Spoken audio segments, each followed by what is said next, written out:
Hello guys, good morning. Kape tayo guys. Bali, nagkape ako ng MX3 coffee. Ayan. Try ko lang. Nagkakape naman ako before pero tinigilan ko. Pero ngayon, kape tayo ng MX3 para maiba naman. Tingnan natin kung ano yung mararamdaman natin.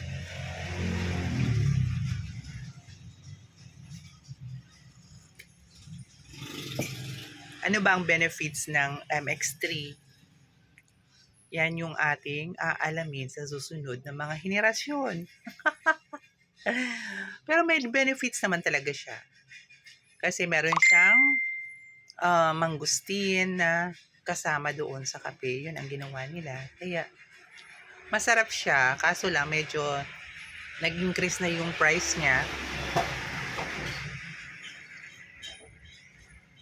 Dati magkano lang to.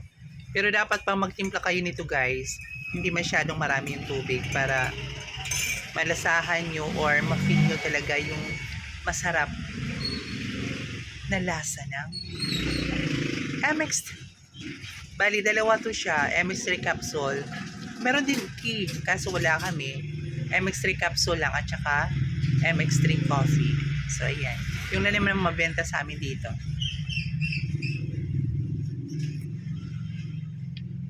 Kaya, kape tayo guys.